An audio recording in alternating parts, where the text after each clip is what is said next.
Hello friends, welcome back to my channel. ഇന്ന് നമുക്ക് ഒരല്പം കുക്കുവട ഉണ്ടാക്കിയാലോ. വീഡിയോയിലേക്ക് പോകുന്നതിന് മുന്നേ എൻ്റെ ചാനൽ സബ്സ്ക്രൈബ് ചെയ്തിട്ടില്ലെങ്കിൽ സബ്സ്ക്രൈബ് ചെയ്യുക, ബെല്ലൈക്കൺ പ്രസ് ചെയ്യുക. ബെല്ലൈക്കൺ പ്രസ് ചെയ്യുമ്പോൾ ഓൾ എന്ന സെലക്ഷൻ വരും, ഓൾ സെലക്ട് ചെയ്ത് കൊടുക്കുക. അപ്പോൾ ഞാൻ എല്ലാ വീഡിയോസിൻ്റെയും നോട്ടിഫിക്കേഷൻ നിങ്ങൾക്ക് അപ്ഡേറ്റ് ആയിട്ട് കിട്ടുന്നതാണ്.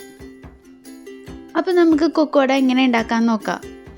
അതിനുവേണ്ടി ഞാനിവിടെ 4 കപ്പ് കടലമാവ് എടുത്തിട്ടുണ്ട്.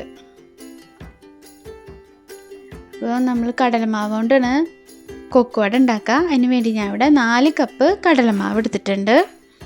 പിന്നെ ഇതിലേക്ക് 2 ടീസ്പൂൺ കായത്തിൻ്റെ പൊടി ചേർത്തിട്ടുണ്ട്.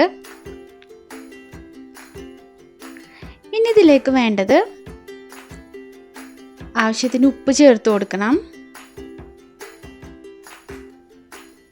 പിന്നെ ഒരല്പം എരിവിനായിട്ട് ഞാനിവിടെ 1 ടീസ്പൂൺ നമ്മൾ സാദാ മുളക് പൊടി ചേർക്കുന്നുണ്ട്. അഥവാ നിങ്ങളുടെ അടുത്ത് കാശ്മീരി മുളക് പൊടി ഉണ്ടെങ്കിൽ അത് 1 ടേബിൾ സ്പൂണോളം ചേർക്കാം നമുക്ക്. കാരണം അതിന് എരിവ് കുറവായിരിക്കും. അപ്പോൾ 1 ടേബിൾ സ്പൂൺ ചേർത്തിട്ടുണ്ടെങ്കിൽ നല്ല കളറും ഒരു ചെറിയ എരിവും ഉണ്ടാവും. ഇനി ഇത് നല്ലപോലെ ഒന്ന് കൈകൊണ്ട് മിക്സ് ചെയ്തിട്ട് നമുക്കിതിലേക്ക് നമ്മൾ സാദാ വെള്ളം ഒഴിച്ച് നല്ലപോലെ ഒന്ന് കുഴച്ചെടുക്കാം.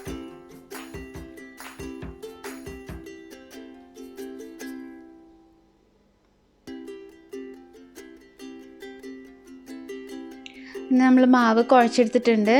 അധികം കട്ടിയാവാനും പാടില്ല, എന്നാൽ അധികം ലൂസ് ആവാനും പാടില്ല. ഈ ഒരു പരുവത്തിൽ ഞാൻ കുഴച്ചെടുത്തിട്ടുണ്ട്.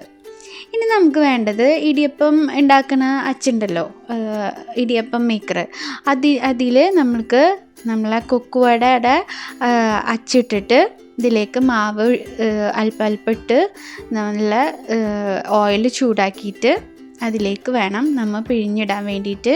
പീച്ചിട്ടിട്ട് ലോ ഫ്ലെയിമിൽ വെച്ചിട്ട് വേണം നമുക്ക് ഇത് പൊരിച്ചെടുക്കാൻ വേണ്ടിയിട്ട്. അപ്പം ഞാൻ ഇവിടെ എണ്ണ ഒന്ന് ചൂടാക്കിയിട്ടുണ്ട്. ഇനി അതൊന്ന് ലോ ഫ്ലെയിമിലേക്ക് മാറ്റി കുക്കുവടയുടെ മാവ് ഇതിലേക്ക് പീച്ചി കൊടുത്തിട്ടുണ്ട്. ഇനി നമുക്കിത് 2 സൈഡും നല്ലപോലെ ഒന്ന് മൊരിച്ച് എടുക്കണം. ഞാൻ ഇപ്പോൾ ഇവിടെ ഒരു ഫോർക്ക് യൂസ് ചെയ്തിരിക്കുന്നത്. നിങ്ങൾക്ക് ഇഷ്ടമുള്ളത് എന്താ വെച്ചാൽ യൂസ് ചെയ്യുക. ഫോർക്കാകുമ്പോൾ നമുക്ക് മറിച്ചിടാൻ നല്ല എളുപ്പമുണ്ട്.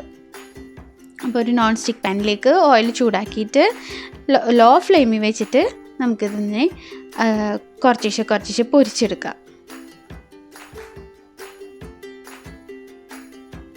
അപ്പോൾ എല്ലാവരും ട്രൈ ചെയ്ത് നോക്കണം. നല്ല ഈസി ആയിട്ടുള്ള റെസിപ്പിയാണ്. എല്ലാവർക്കും കുക്കുവട ഇഷ്ടമല്ലേ. അപ്പോൾ ഈ ഒരു സമയത്ത് എല്ലാവരും വീട്ടിൽ സേഫായിട്ടിരിക്കുന്നുണ്ടെന്ന് വിശ്വസിക്കുകയാണ്. അപ്പോൾ എല്ലാവരും ട്രൈ ചെയ്ത് നോക്കുക. എൻ്റെ ചാനൽ സബ്സ്ക്രൈബ് ചെയ്യുക, ഷെയർ ചെയ്ത് കൊടുക്കുക, കമൻറ്റ് ചെയ്യുക. Keep watching. Thank you.